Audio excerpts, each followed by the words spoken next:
the idea of housing kind of, I mean, because it seems to me it came out a lot of this in that idea of coordinating that area of focus. And I know when we talk about with workforce, a lot of our employers are having trouble having enough employees who can afford to live in our area. So I know that's an address. So I think, yeah, calling kind of a question of us getting together to talk about coordination on more than just this topic is what I'm hearing you ask for. Taking our data and sitting down and saying, you know, where are you headed with this data? What should we be doing? Because if we don't work in concert with each other, we defeat the very purpose of having our fund.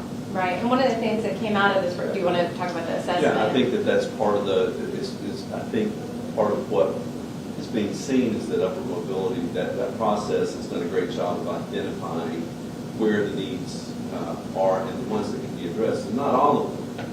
But as we see in this, in our survey, in our focus group, housing and homelessness rise to the top for pretty much, well, for everyone.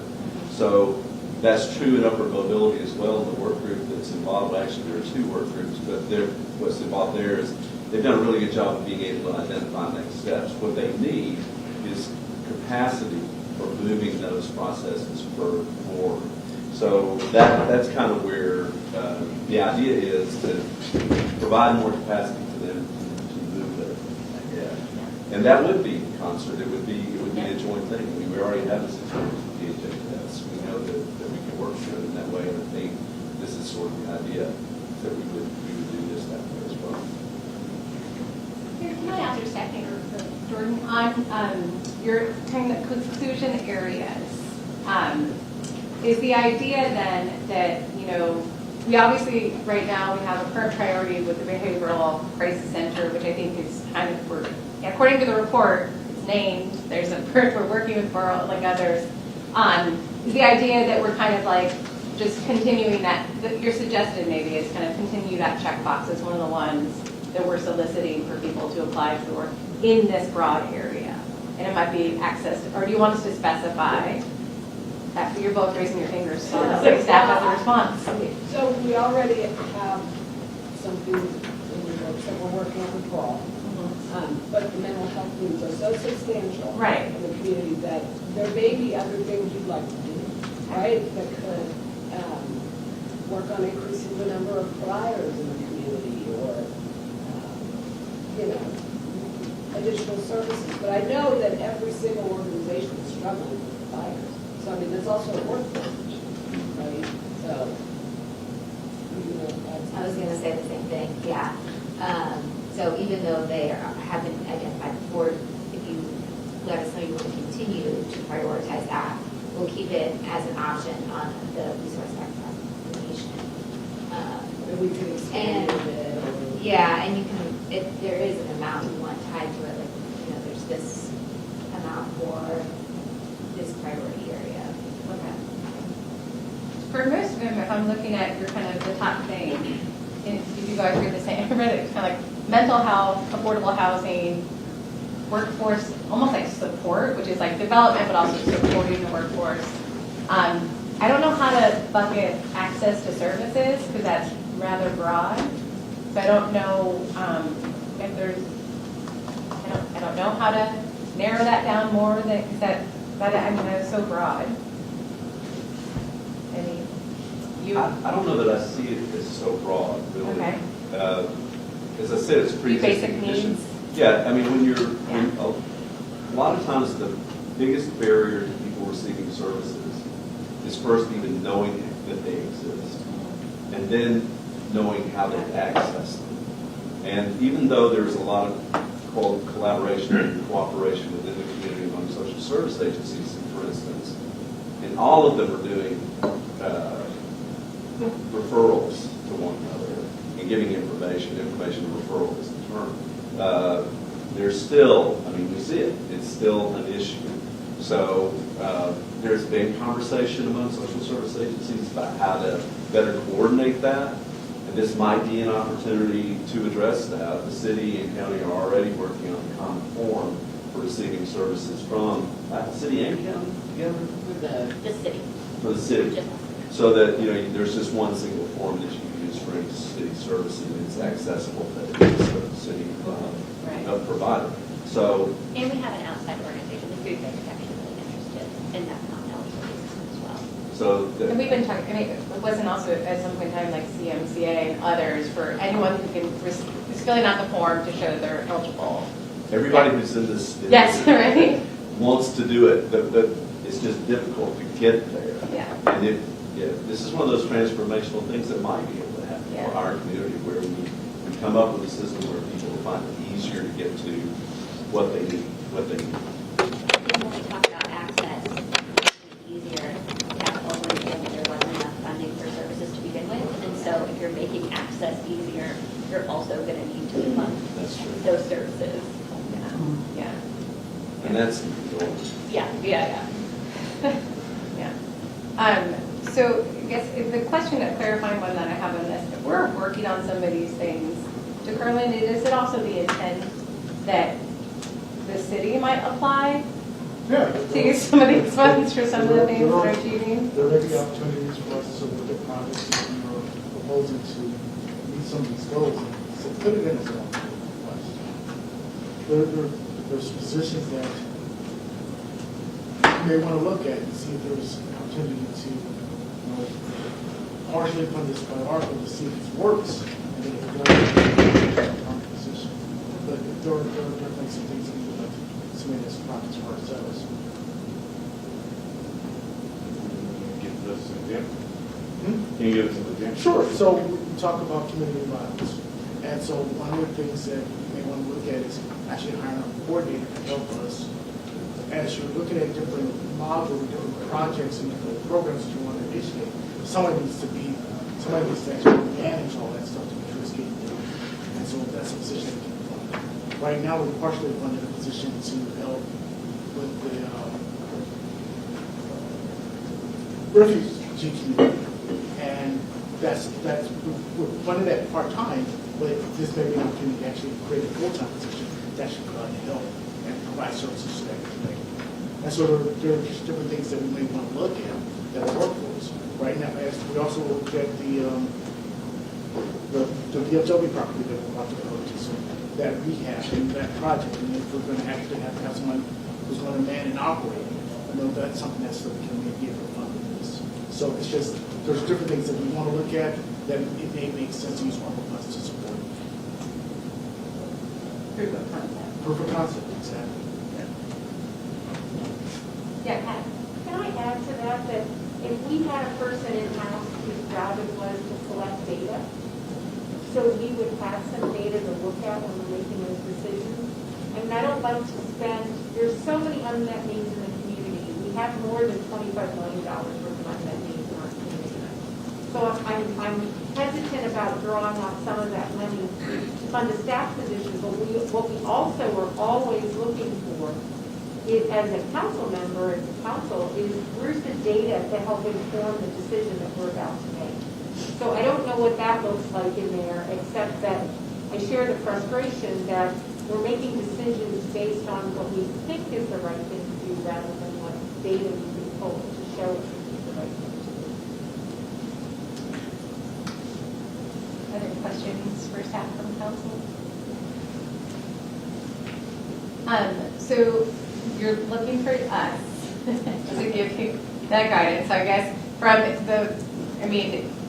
the first question is to continue, whether or not to continue the current areas. Is that your kind of first question, is whether or not to continue this first? The first area, that's in that first public path. And so it's within the second area. Well, but I'm asking, some of those things are in both. Yes. Or, they're coming out. So the question is whether or not to continue that checkbox Yes. forward. Yes. And those would be like mental health. You mentioned behavioral health, but you have it written in there. How is it written in there for people to apply? Is it written as behavioral or mental health? It isn't Yeah, written out. because we did the RFP. Right, so we get, for the first 12 and a half, we've already, with the other people know how to actually negotiate the contract and all that. Okay. So if we decide to move forward for the second half, we just kind of like. Do mental health. Do mental health, and let providers provide. Okay. And then remind me what's currently out right now on the Be Heard, community violence, and workforce development. And then the third one, homelessness, we did the RFP that we're doing a planning. So we do need to open that up for Resource X, and so we need to take what we got out of that RFP, look at it and see some kind of scope for Resource X. So the new ones that would come about are really mental health broader, affordable housing, and access to services, which the idea being they'll be able to flesh out whatever. If that's what we decide. And that's I'm just going based on like what And to change from workforce development just to workforce support. or work, just alter it in some way to sort of represent the retention piece. Yeah. Okay. Did I read all the same thing you all did? Is there anything you? Yeah, I think that's, and I mean, I think that a lot of those themes that you're saying is common to what we've heard before. So I don't know that when we said, hey, we're going to do this with the first 12.5 million, I don't know that that was also an invitation on only going to do 12.5 million on these areas. Right. Right. So I think that this helps, contextualize a little bit more of the feedback and responses that we got. I'm not sure that there's anything here that's sort of earth-shattering in terms of changing direction of, how we think about responses and evaluate, what comes in. But I also like this idea of looking for areas to collaborate with priorities that the county chooses. Yeah. And it sounds like that's going to be more of a priority for them probably after Jan 1, when they know where they're headed. So, that would probably be a good time. Because I think their application, they have a similar thing that's open now, right? You can take applications, and then if they have a new presiding commissioner, I think that's Kind of requesting a joint work session with them Probably. in January. well, yeah. Well, I'm not sure if it's a council commission work session or if it's a collaboration between the Staff. various staff members and reporting out, where some potential collaboration areas are. Yeah. And Yeah, I mean, I've had the opportunity, I meet with the commissioners monthly, kind of on the conversation of this, and it sounds like something they're interested in. I know we have someone from the Services Fund who's here, who's also had the discussions too. Pat, you have that. So I'm a little concerned about waiting till January. Again, we have a pretty sizable population that's struggling. And we have an opportunity, I realize that there's an election tomorrow, but whoever that takes that open seat on the county commission can hit the ground running. They both understand what we're in the midst of. So I think the sooner that we put the commissioners together, I've been on council for 2 years and a month or so, a couple of months. We've never had a joint meeting with the county commission. We've invited them to meetings and then we were too busy to talk to them and we moved on. So I think that feels like the next right thing to do so that we don't waste energy and or resources on something that won't be impactful. They're certified open right now, so they're still collecting their data. But they also, we can talk about collaboration. And I'm happy to make that rescind. I mean, the presiding commissioner doesn't take office until November 1st. Sorry, I get all excited about November, it's my birthday. January 1st. So just talking, I mean, in general, you're right, it probably wouldn't happen until after that anyway, but it doesn't mean we can't be having conversations and then planning for it. Getting you all into a room together does become tricky, so as far as scheduling something before that might be a little tricky with them, but I think that's like. Well, I just want it to be productive. Yep. I mean, Yep. I feel like if we have a joint meeting and says, all right, what do y'all want to collaborate on? Like, that's not going to be productive, the most productive use of time. So, This is where we're trying background to work focus. to it. So we have, sort of blazing groundwork to it. Who's doing their surveys? Okay. That'll be good. Good question. Yes, Stephanie. So, in the comments and the feedback you've given us, many of these things that are in the key findings, mental health access, assistance to households came twice in our key findings, and responding to the negative economic impact. And so that kind of falls into that broad category of ARPA called responding to public health and economic impacts. And it's got a whole range of possibilities. Would you like us to open it up enough to where you might get things about food insecurity and child care assistance and I mean, things that we know are pressing problems in our community. Do we want to open it up, then, or do we want to keep it tight? I think I would be interested in opening it up. For one thing, because we have this $12.5 million that we sort of earmarked last year, and I don't know how much of that we've actually spent, but I don't think very much. And I think as opposed to saying, these are the very specific things that we want folks to do, I would like to have a broader idea of what people need help.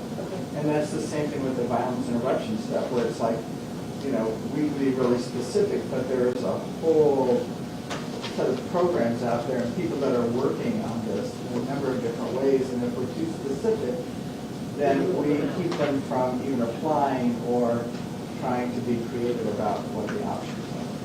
Those are my opinion. For me, the concern about this, I've done some thinking back to where I was at the beginning of all this process, even before I came to council. And my concern is for those people who have struggled the most as a result of COVID, and they were already struggling, so they're struggling all the more. And I think that people who are working with that population, those populations, are going to have insight that we don't have around this table. And so I would be interested. I guess I'd like to also flip that. We talked about this earlier today. You know, people that are having issues that we can help them with now is great.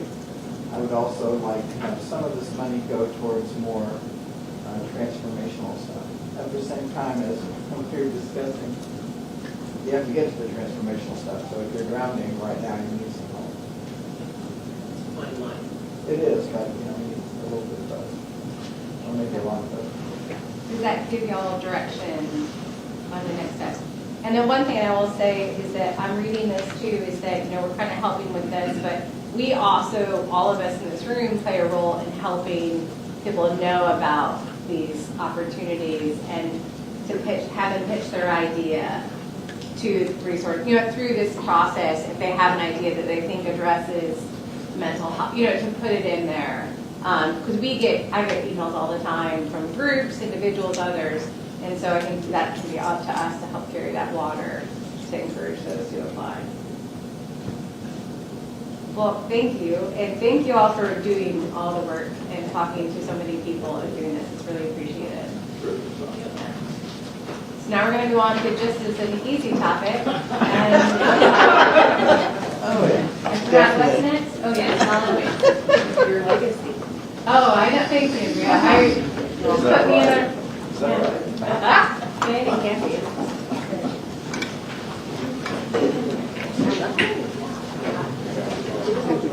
And while they're doing the transition, I brought some of my kids' Halloween candy. It's in the corner. They do know it. It's still good stuff. They didn't whisper it out the bed.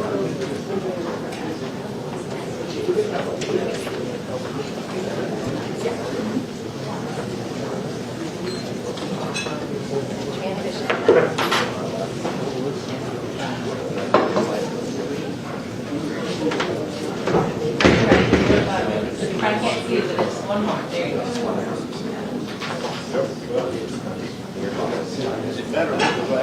Oh, gosh. Sorry.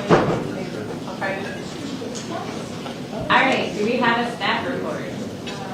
Yes, Mayor and Council, I would say thank you for letting us take the time to give you this presentation tonight. I'm David Sorrell, Director of Utilities, and I've got Steve Hunt, the Assistant Director in charge of solid waste, and Damon Crump, the Electric Superintendent, to address questions you may have. So tonight, I would like to review the current curbside collection methods that we have. I got some recommendations that I'd like Council to do and I will sit. So currently, we service about 35,500 customers each week.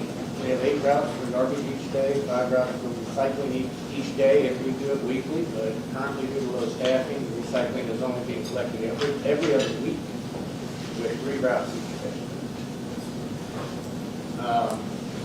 This slide shows that we provide 104 bags, we provide additional bags for $2 a piece, we have charges for multi-items that they find. So our current system is a manual collection system. We have people riding on the back of the truck, 8 refuse routes. They collect approximately 890 stops with each route. We run one bulky item route per day, Monday through Friday, with 20 stops per day. One major appliance route per day, Monday through Friday, and it also does 20 stops per day. Those all have to be scheduled.